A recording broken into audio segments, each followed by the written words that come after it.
Hello दोस्तों, कैसे हैं आप सब। उम्मीद करता हूं बहुत अच्छे से होंगे। आज का जो हमारा समाजशास्त्र के अंतर्गत टॉपिक है वो है वर्ण व्यवस्था से संबंधित। बहुत ही इम्पोर्टेंट टॉपिक है ये, और इससे क्वेश्चन ज़रूर आते हैं समाजशास्त्र के अंतर्गत, यानी इसके बिना एग्ज़ाम नहीं होता या पेपर नहीं बनता। तो वीडियो को शुरू करते हैं। देखिए, यहाँ पे वर्ण व्यवस्था से संबंधित ये टॉपिक है।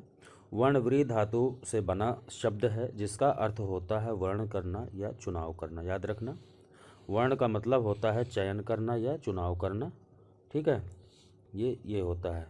अब यहाँ चुनाव करने से जो तात्पर्य है वो है व्यवसाय के चयन से। ठीक है, यानी व्यवसाय का चयन करना ही वर्ण होता है, ऐसा कहा गया है।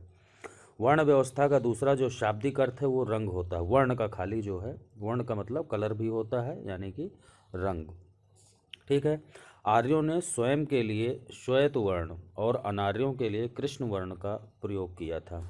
ठीक है, श्वेत वर्ण का मतलब सफ़ेद कलर और कृष्ण वर्ण का मतलब ब्लैक वर्ण, इस तरीके से उन्होंने उल्लेख किया था। ठीक है, भगवत गीता में भी देखिए वर्ण व्यवस्था का उल्लेख मिलता है। ये आप याद रखना, बहुत अच्छे से क्वेश्चन अक्सर आता है कि किस ग्रंथ में वर्ण व्यवस्था का उल्लेख मिलता है, तो वो ग्रंथ है भगवत गीता में। ठीक है, चतुर्वर्णम मयम सृष्टम गुण कर्म विभागशः, अर्थात इस सृष्टि के 4 गुण अथवा कार्यों का उल्लेख किया गया है। तो याद रखना, भगवत गीता में 4 प्रकार के वर्णों का या गुणों का उल्लेख किया गया है। इस व्यवस्था का व्यवस्थित उल्लेख जो पाया जाता है वो ऋग्वेद के 10वें मंडल में मिलता है, पुरुष सूक्त के अंतर्गत। ठीक है, 10वें मंडल में पुरुष सूक्त है, वहाँ पर इसका विस्तृत उल्लेख मिलता है। याद रखना, वर्ण व्यवस्था का। आगे देखते हैं, वर्ण व्यवस्था के अनुसार एक विराट पुरुष के मुख से, ठीक है, यानी ऋग्वेद में बताया गया है कि किस किस तरीके से चारों वर्णों का विकास हुआ है, उसके बारे में बताया गया है कि जो विराट पुरुष, बहुत बड़ा पुरुष है, उसके मुख से ब्राह्मण, भुजाओं से क्षत्रिय, जंघाओं से वैश्य और पैरों से शूद्रों का जन्म हुआ है। ये मोस्ट इम्पोर्टेंट है, ऐसा कहा गया है। इन चारों वर्णों में निम्नलिखित गुण पाए जाते हैं। गुण, इससे संबंधित क्वेश्चन अक्सर आता है। ठीक है, कि गुण कितने प्रकार के होते हैं, तो गुण जो है ये 3 प्रकार के होते हैं, याद रखना। ठीक है, यानी पहला है सात्विक, राजसिक और तामसिक। ठीक है, तो फर्स्ट जो पॉइंट है, पहला वाला, जो ब्राह्मण, क्षत्रिय, वैश्य, शूद्र, 4 जो वर्ण बांटे गए हैं उनमें पहला है ब्राह्मण। इसके बारे में जानते हैं। इनमें जो गुण पाया जाता है वो है सात्विक गुण। याद रखना, ये कई बार क्वेश्चन पूछा गया है कि ब्राह्मण में कौन सा गुण पाया जाता है, क्षत्रिय में कौन सा पाया जाता है। तो ब्राह्मण में सात्विक गुण पाया जाता है, और इनके जो मुख्य कार्य हैं वो है यज्ञ करना, यानी यज्ञ करवाना, और दान देना या दान लेना, दोनों काम हो सकते हैं। वेदों का अध्ययन करना या फिर अध्यापन करना, मुख्य कार्य इनका यही है, याद रखना। दूसरा जो पॉइंट है वो है क्षत्रिय। क्षत्रिय के अंतर्गत इनमें जो है सात्विक एवं राजसिक दोनों गुण पाए जाते हैं, याद रखना। और इनके जो कार्य हैं वो है रक्षा करना, यानी देश की सुरक्षा करना, अपने राज्य की रक्षा करना, साथ में अध्ययन करना, यज्ञ करना, दान देना, इनका ये प्रमुख कार्य है। इस वर्ण को वेदों में राजन्य वर्ण की भी संज्ञा दी गई है, याद रखना, राजन्य। अगला जो पॉइंट है वो है वैश्य, तीसरा वाला। ठीक है, इनमें राजसिक एवं तामसिक गुण पाए जाते हैं। भगवत गीता के अनुसार वैश्यों का मुख्य कार्य वार्ता है। ये भाई बहुत ही ज़्यादा इम्पोर्टेंट है। जीएस से लेकर के सब्जेक्ट तक में ये क्वेश्चन पूछा गया है कि वार्ता का अर्थ क्या है। तो वार्ता का जो तात्पर्य है वो 3 चीज़ों से, याद रखना, कृषि, पशुपालन और वाणिज्यिक, इन तीनों गतिविधियों को जोड़ करके एक शब्द दिया गया था, वो है वार्ता, याद रखना। अब वैश्य के जो मुख्य कार्य हैं वो देखते हैं। उत्पादन करना, यानी प्रोडक्शन का काम इनका होता था। संग्रहण, कलेक्ट करना, अध्ययन करना और दान देना इनका मुख्य कार्य। तो मुख्य कार्य इनके मेनली ये 2 ही हैं, उत्पादन और संग्रहण करना, बाकी तो सभी के हैं। आगे देखते हैं, चौथा जो पॉइंट है वो है शूद्र से संबंधित। ये वर्ण द्विजों, ठीक है, यानी ब्राह्मण, क्षत्रिय, वैश्य की सेवा करने का कार्य करता था। इस वर्ण को कोई भी अधिकार प्राप्त नहीं थे। कौटिल्य के अर्थशास्त्र में पहली बार शूद्रों को वार्ता का अधिकार, यानी जो वार्ता में 3 पॉइंट बताए गए हैं वो अधिकार शूद्रों को कब दिया गया था, याद रखना, कौटिल्य ने अर्थशास्त्र में अपने बताया था। तो ये चीज़ याद रखना। अच्छा, ये जो व्यवस्था थी ब्राह्मण क्षत्रिय वैश्य शूद्र वर्ण व्यवस्था, इससे क्या क्या लाभ है? अगर क्वेश्चन आ जाए कि इसके क्या लाभ थे, तो लाभ देखिए, देखते हैं यहाँ पे। समाज का विभाजन श्रम अथवा कार्य के आधार पर होता था, जिससे श्रम विशेषीकरण सुनिश्चित होता था। ठीक है, यानी कि एक शब्द आता है कार्य विशिष्टीकरण। ठीक है, कार्य विशिष्टीकरण से संबंधित था और संघर्ष की स्थिति उत्पन्न नहीं होती थी, यानी किसी तरीके की लड़ाई झगड़े की बात नहीं होती थी। और क्यों? कार्यों का विभाजन हो जाता था कि भाई ब्राह्मण का कार्य है यज्ञ करना, यज्ञ कराना, है ना, क्षत्रिय का सुरक्षा का कार्य है, वैश्य का कार्य जो है प्रोडक्शन उत्पादन का के अंतर्गत उसका पूरा कार्य हो गया, और जो शूद्र का कार्य होता था वो तीनों वर्णों के उपरोक्त जो तीनों वर्ण थे उनकी सेवा करने से संबंधित था। तो यहाँ पर एक तरीके से जो है कार्य विशिष्टीकरण उत्पन्न हो जाता था और कोई संघर्ष की कल्पना नहीं की जा सकती थी, ऐसा कहा गया है। दूसरा पॉइंट क्या है? समाज में सभी वर्ण एक दूसरे का महत्व समझते थे, इसलिए ये समता मूलक समाज था। ठीक है, ये पॉइंट याद रखना, समता मूलक। ठीक है, क्यों? क्योंकि सभी को जो है एक रैंक मिली हुई थी, पद मिला हुआ था और स्टेटस मिला हुआ था, उसी के आधार पर एक दूसरे का सम्मान करते थे, महत्व समझते थे और किसी तरीके की संघर्ष की स्थिति का कोई मतलब नहीं उठता था। इस समाज में प्रत्येक वर्ण की प्रथाएं पीढ़ी दर पीढ़ी हस्तांतरित होती रहती थी। ठीक है, यानी एक पीढ़ी से दूसरी पीढ़ी के अंतर्गत ये अपने आप, अगर ब्राह्मण वर्ण में किसी का जन्म हुआ है तो वो अपने आप ही दूसरी पीढ़ी में भी वो ब्राह्मण ही रहेगा, और वैश्य है तो वैश्य रहेगा। प्रत्येक वर्ण को कर्तव्यों एवं उत्तरदायित्वों के प्रति जागरूक बनाया गया था। ठीक, तो ये इसके जो है लाभ हो गए। अब बात करते हैं वर्ण व्यवस्था के दोष क्या क्या थे। ठीक है, तो देखा जाए तो कोई लाभ समझ में नहीं आ रहा, आधुनिक युग के हिसाब से दोष ही ज़्यादातर समझ में आ रहे हैं, तो ये क्वेश्चन अक्सर आता है। देखिए, ये व्यवस्था शुरुआत में कर्म आधारित थी, ठीक, परंतु कालांतर में जन्म आधारित हो गई। ये सबसे बड़ा दोष माना जा सकता है कि पहले तो जो है कर्म के आधार पर, ठीक है, मान लीजिए किसी भी जो व्यक्ति जिस कर्म को, वार्ता के अंतर्गत जो कर्म थे, जिस व्यवसाय को चुन लेता था वो उसी वर्ण का माना जाता था। लेकिन आगे चलकर जो है जन्म के आधार पर जैसे ही ये व्यवस्था होती है, वहीं पे इसका सबसे बड़ा दोष उभर कर सामने आता है। इसकी वजह से समाज में अनेक कुरीतियाँ, जैसे अस्पृश्यता का जन्म हुआ, यानी छुआछूत का जो विकास हुआ वो इसी वजह से हुआ था, क्योंकि ये जो व्यवस्था थी वर्ण व्यवस्था, ये जन्म आधारित व्यवस्था हो गई थी। तो याद रखना, ये इसका दोष है। इन कुरीतियों की वजह से समाज एवं राष्ट्र के विकास में बाधक बनी, यानी ये जो कुरीतियाँ थीं ये हमारे समाज के अंतर्गत भी और राष्ट्र के विकास में बाधक बनी, ये इसका दोष है। आगे देखते हैं, अब है आपद धर्म। ठीक है, ये क्या है इसके बारे में बहुत अच्छे से जानेंगे। दोस्तों एक चीज़ बता दूं, अगर सोशोलॉजी के अंतर्गत आप कोई सा भी एग्ज़ाम दे रहे हैं, चाहे टीजीटी, पीजीटी या फिर जीआईसी लेक्चरर है या जीडीसी है, तो ये मान के चलिए आपको यहाँ पर बहुत अच्छे से नोट्स भी और साथ में एक तरफ से लेकर के बिल्कुल जीरो से लेकर लास्ट तक क्लासेज उपलब्ध कराई जाएंगी। इसलिए अभी तक अगर आप चैनल को सब्सक्राइब नहीं किया है तो प्लीज़ सब्सक्राइब करके बेल आइकन को ज़रूर प्रेस कर लें। ठीक है, और वीडियो अगर अच्छा लगता है या किसी तरीके का सुझाव है तो आप कमेंट बॉक्स में ज़रूर बताया करें। ठीक है, तो आपद व्यवस्था के बारे में जानते हैं। इस व्यवस्था का विकास गुप्त काल में हुआ। याद रखना, आपद जो धर्म है वो कब विकसित हुआ? गुप्त काल में। इसके तहत किसी भी वर्ण का व्यक्ति आपातकाल, क्या था ये, इसके बारे में जानते हैं। आपद का मतलब आपातकाल की स्थिति में अपने कार्यों को बदल कर अपने वर्ण को बदल सकता था। ये याद रखना, आपद का मतलब है अपना धर्म बदल सकता था। कब? आपातकाल की स्थिति में कोई भी वर्ण का व्यक्ति, याद रखना। ठीक है, वर्ण व्यवस्था के विभिन्न लाभों का उल्लेख कीजिए, वर्ण व्यवस्था के दोषों के बारे में लिखिए, विभिन्न वर्णों के मुख्य कार्यों का उल्लेख कीजिए। अब ये क्या है इसके बारे में बता दूं अभी आप लोग प्री का देख रहे हैं, ठीक है, प्री कम मेंस। ठीक है, जो मैं इस बार जो है ये कोशिश कर रहा हूँ, क्योंकि जो जीआईसी लेक्चरर वाले स्टूडेंट्स हैं उन्हें प्री के साथ मेंस भी देना है भाई। तो मेंस में किस टाइप के क्वेश्चन आएंगे प्रत्येक टॉपिक से, तो उससे संबंधित ये है कि वर्ण व्यवस्था से देखिए 3-4 क्वेश्चन मुश्किल से बन रहे हैं। तो ये लॉन्ग क्वेश्चन होते हैं, डिस्क्रिप्टिव टाइप, इन्हें लिखना होता है। जैसे वर्ण व्यवस्था के विभिन्न लाभों का उल्लेख कीजिए। ठीक है, तो अगर आप इसे रटेंगे, रटना नहीं है, इस सब्जेक्ट सोशोलॉजी एक ऐसा सब्जेक्ट है जिसे रटने की बिल्कुल आवश्यकता नहीं होती, सिर्फ समझना है। जैसे मैं समझा रहा हूँ उसी तरीके से बिल्कुल, वीडियो को आप लोग स्किप कर देते हैं, इस वजह से बहुत सारी प्रॉब्लम उत्पन्न होती हैं आपके साथ, जो बेस है वो क्लियर नहीं हो पाता। ठीक है। तो यहाँ अच्छे से समझिए, आप कह रहा है कि वर्ण व्यवस्था के विभिन्न लाभों का उल्लेख कीजिए। देखिए 5 मार्क्स के अंतर्गत पूछता है, यानी 5 नंबर आपको मिलने वाले हैं सिर्फ क्या, वर्ण व्यवस्था के विभिन्न लाभ। अभी देखिए मैंने लाभ के बारे में आपको बताया था कि अगर वर्ण व्यवस्था के लाभ क्या थे, 3-4 पॉइंट थे, उन्हीं को थोड़ा सा बढ़ा चढ़ा करके और वर्ण व्यवस्था की परिभाषा दे करके अगर आप लिख देते हैं तो आप मान के चलिए कि 5 में से 4 नंबर आपको ज़रूर मिल जाते हैं। ठीक है। तो लाभ के बारे में देखिए यहाँ पे, जैसे मैंने बताया कि कार्य विशेषीकरण, ठीक है, यह कार्य विशिष्टीकरण पहला पॉइंट हो गया लाभ। दूसरा क्या है, संघर्ष की स्थिति नहीं, कोई संघर्ष नहीं उत्पन्न होता था। तीसरा क्या है कि भाई सभी को अपने अपने दायित्वों का पता होता था, इन दायित्वों की पूर्ति करते थे। ठीक है। समाज में क्या था, एक तरीके से समानता की स्थिति उत्पन्न थी, कोई भी किसी तरीके कोई द्वेषा भाव नहीं था। तो ये देखिए ये लाभ की कंडीशन हो गई।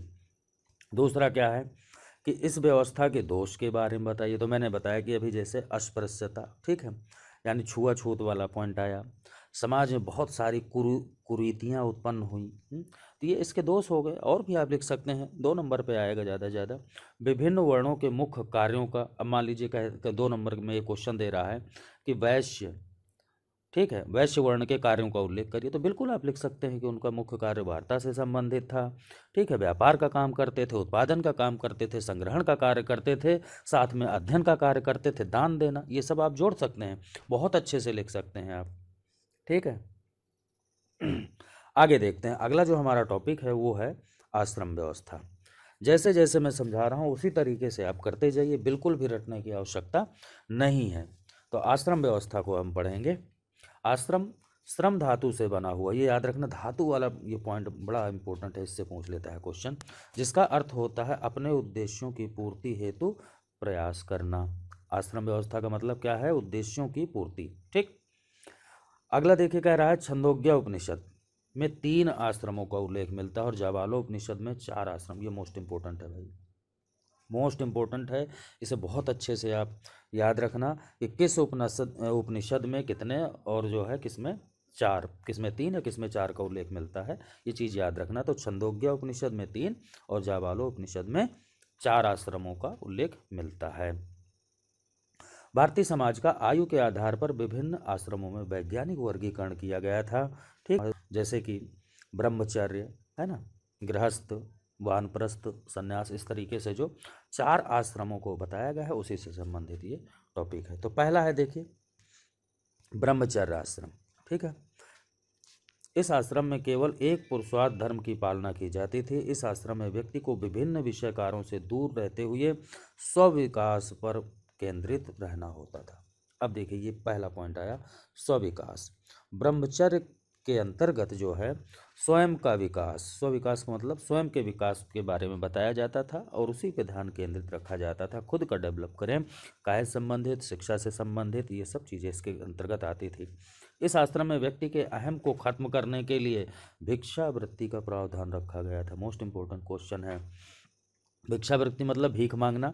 अब जब आश्रम पे जाते थे स्टूडेंट, चाहे वो किसी राजा का लड़का हो या फिर किसी प्रजा का, जो भी आश्रम में है उन सब को जो है, जितने भी स्टूडेंट होते थे उन्हें ब्रह्मचर्य आश्रम में भिक्षावृत्ति करना होता था। सुबह जो है दान लेकर के आते थे, सबको कार्य दिया जाता था, समान रूप से सब वहाँ अपना कार्य करते थे। तो ये किस लिए किया जाता था, अहम को खत्म करने के लिए। ठीक है, ईगो यानी घमंड को खत्म करने के लिए।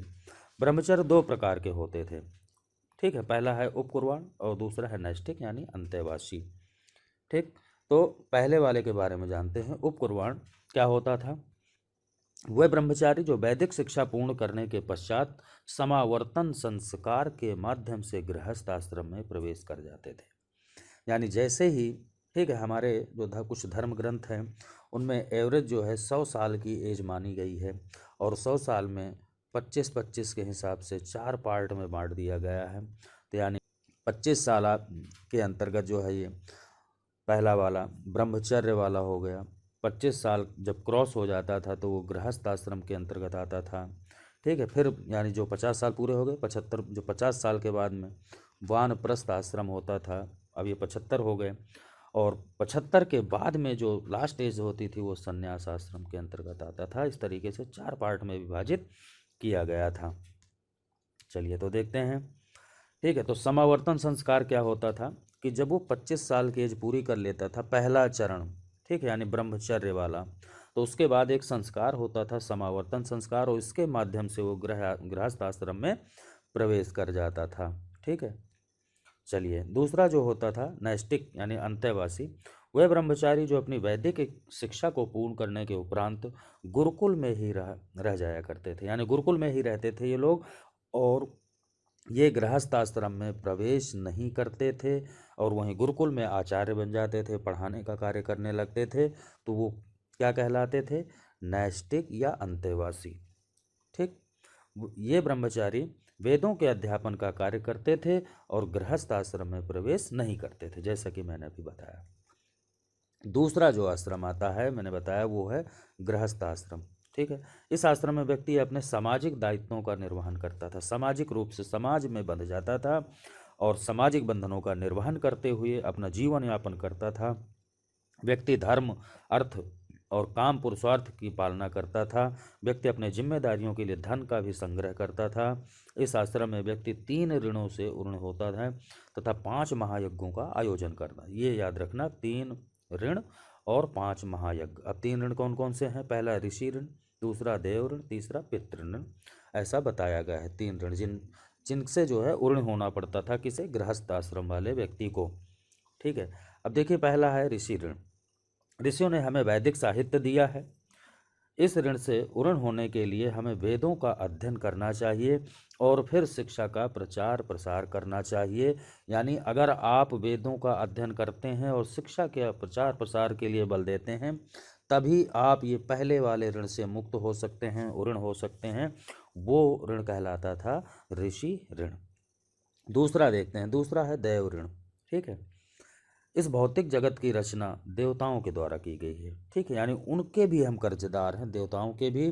प्रकृति के संसाधनों का उपयोग हमें विवेकशील तरीके से करना चाहिए। इस प्रकार हम इस ऋण से उर्ण हो पाएंगे। ठीक है, यानी जो भी प्राकृतिक संसाधन है उनका प्रयोग हमें विवेकशील तरीके से करना होगा, तभी हम देव ऋण से मुक्त हो सकेंगे। तीसरा है पितृ ऋण। ठीक है, धर्मानुसार विवाह कर संतानोत्पत्ति से हम इस ऋण से मुक्त हो सकते हैं, ऐसा कहा गया है। ठीक है, चलिए अब आ जाते हैं क्वेश्चन मेंस के लिए कि किस तरीके से इसमें क्वेश्चन बन सकते हैं। तो देखिए, कह रहा है ऋण और ऋत में अंतर बताइए, 2 मार्क्स में आ सकता है। और ऋण से क्या आशय है, यानी कि कितने प्रकार के होते हैं, ये पूछा जा सकता है। तो यहाँ से आप जान सकते हैं कि ऐसे ऐसे क्वेश्चन बनेंगे आपके मेंस में। ठीक, प्री के लिए तो आपको मेहनत बहुत अच्छे से करना ही करना है, साथ में जो है मेंस के लिए भी आप एक तरीके से मैं तैयार कर रहा हूँ कि किस तरीके से क्वेश्चन आएंगे। यहीं से क्वेश्चन बनेंगे, आपको कहीं नहीं जाना कि भाई कोई अलग से कुछ करना है, प्री से ही निकलेंगे क्वेश्चन। बस थीम क्लियर होनी चाहिए, और तभी क्लियर हो पाएगी जब, अगर मान लीजिए आप वीडियो देख रहे हैं तो स्किप मत करो, उसे आराम से धीरे धीरे करके देखते रहें। एक बार समझ में नहीं आता तो दोबारा से आप देख सकते हैं, और कोशिश करना कि नोट्स ज़रूर बनाते रहना। चलिए, अब जो अगला टॉपिक है वो है महायज्ञ से संबंध। 5 महायज्ञ बताए गए हैं। पहला है ब्रह्म यज्ञ। ठीक है, ऋषियों के प्रति सम्मान को प्रकट करने के लिए इस यज्ञ का आयोजन किया जाता है, जिन्होंने वैदिक साहित्य की रचना की। कौन से ऋषि? जिन्होंने वैदिक साहित्य की रचना की है, उन ऋषियों के प्रति सम्मान को प्रकट करने के लिए यह यज्ञ किया जाता था। दूसरा है दैव यज्ञ। देवताओं के प्रति सम्मान प्रकट करने के लिए अग्नि के माध्यम से यज्ञ का आयोजन किया जाता था। याद रखना, अग्नि को जो है मानव और देवता के बीच का मीडिएटर कहा गया है। ठीक है, अग्नि को क्यों? जब हम यज्ञ करते हैं तो अग्नि में जो आहुति दी जाती है, अग्नि के माध्यम से ही माना जाता है कि देवताओं को समर्पण हो गया है ना, और आप उस ऋण से मुक्त हो गए, यानी आपका भला होगा, ऐसा माना गया है। तो अग्नि माध्यम का, अग्नि देवता जो है माध्यम का कार्य करते हैं। ठीक है, तीसरा है देखिए पितृ। पूर्वजों की आत्मा की शांति के लिए पिंडदान हुआ, श्राद्ध हुआ, इन सब का आयोजन किया जाता है, उन्हें मोक्ष की प्राप्ति होती है। अतिथि या मनुष्य यज्ञ। घर आए मेहमान के प्रति सम्मान का भाव रखना चाहिए, ऐसा हमारी संस्कृति है और ऐसा कहा गया है। ये भी एक तरीके का यज्ञ है। हमारी संस्कृति में अतिथि को देवता के समतुल्य माना गया है, और देखा होगा कहते भी हैं अतिथि देवो भव। ठीक है, पांचवा जो यज्ञ है वो है भूत यज्ञ। नकारात्मक शक्तियों को दूर रखने के लिए, भूत प्रेत इस तरीके की जो चीज़ें होती थी, उन शक्तियों को दूर रखने के लिए व्यक्ति को जो है पक्षियों और कीटों को भोजन कराना चाहिए, ये होता था भूत यज्ञ। ठीक है, अब इनसे संबंधित क्वेश्चन कैसे बनते हैं वो देखना। ठीक है, पांचों महायज्ञों के बारे में लिखिए। ठीक, पहला तो यही बन रहा है क्वेश्चन, तो सिर्फ इनके नाम लिख देने हैं। और ठीक है, तो ज़्यादातर यही पूछता है, या फिर अगर मान लीजिए अलग अलग लिख दे तो हमें अलग अलग लिख दे। जैसे मान लीजिए कह रहा है कि भूत यज्ञ के बारे में लिखो, तो 20 शब्दों में ऐसा बोलता है तो लिख सकते हैं, कोई बहुत बड़ी बात नहीं है अगर हमें पूरा क्लियर है। ठीक है, चलिए अब जो अगला टॉपिक है वो है वानप्रस्थ। तीसरा वाला जो आश्रम है वो है वानप्रस्थ आश्रम। वानप्रस्थ का शाब्दिक अर्थ है वनों की ओर प्रस्थान। याद रखने क्वेश्चन आ चुका है। वानप्रस्थ नाम से ही पता चल रहा है वन की ओर प्रस्थान, ठीक है, यानी जंगलों की ओर जाना। इस आश्रम में व्यक्ति समाज के कल्याणकारी कार्यों में भाग लेता है। यहाँ व्यक्ति की नई पीढ़ी के मार्गदर्शक के रूप में कार्य करता है। व्यक्ति युवाओं को निःशुल्क शिक्षा प्रदान करता है। इस आश्रम का मुख्य उद्देश्य आर्थिक समस्याओं को कम करने से है। ठीक है, यानी सब कुछ छोड़ करके, चाहे आप राजा हैं या प्रजा, कुछ भी हैं, तो सब कुछ छोड़ करके आपको जंगलों की ओर, वन की ओर जाना होगा। ठीक है, कब? 50+ की एज में, यानी 50 से 75 के बीच में ये जो एज होती है वानप्रस्थ की मानी गई है। चलिए, तो चौथा जो पॉइंट है वो है संन्यास आश्रम। इसमें व्यक्ति घुमक्कड़ जीवन व्यतीत करता है, लोगों से अपने अनुभव साझा करता है, जो भी जीवन के लाइफ के अपने अनुभव होते हैं उन्हें साझा करता है। घुमक्कड़ जीवन यानी आज यहाँ कल वहाँ, सन्यासी जिसे कहते हैं, वो वाला जीवन व्यतीत करता है। इसमें व्यक्ति मोक्ष की प्राप्ति के लिए प्रयत्न करता है। ठीक है, यानी यही मेन है, इसी से कामना की गई है, इसी आश्रम से, कि यहाँ पर आकर के आप मोक्ष की प्राप्ति के लिए रास्ता खुल जाता है, उसके लिए प्रयत्न करना चाहिए व्यक्ति को, ऐसा कहा गया है। अब देखिए आश्रम व्यवस्था का महत्व क्या क्या है। ठीक है, व्यक्ति में मानवीय मूल्यों का विकास होता है, समाज को आर्थिक समस्याओं एवं बेरोजगारी का सामना नहीं करना पड़ता। ठीक है, नई पीढ़ी को हमेशा मार्गदर्शन मिलता रहता है। ठीक है, जैसा जैसा मैंने भी बताया, व्यक्ति में स्वनियंत्रण एवं स्व अनुशासन का विकास होता है। खुद पर नियंत्रण करना और स्वयं का अनुशासन, उसके लिए विकसित होता है व्यक्ति। यह व्यवस्था समाज के वैज्ञानिक वर्गीकरण पर आधारित थी। ठीक है, अब जो मेंस के लिए क्वेश्चन बन रहा है यहाँ से, वो यही आता है कि आश्रम व्यवस्था का महत्व लिखिए। इस तरीके से क्वेश्चन आते हैं। तो दोस्तों, कैसा रहा ये वीडियो, मुझे अपनी प्रतिक्रिया कमेंट के रूप में ज़रूर बताना। और चैनल को सब्सक्राइब नहीं किया है तो प्लीज़ अभी सब्सक्राइब कर लें और बेल आइकन को प्रेस करना ना भूलें, जिससे कि आने वाले नोटिफिकेशन मिलते रहें। और एक लाइक ज़रूर कर दीजिए दोस्तों। धन्यवाद।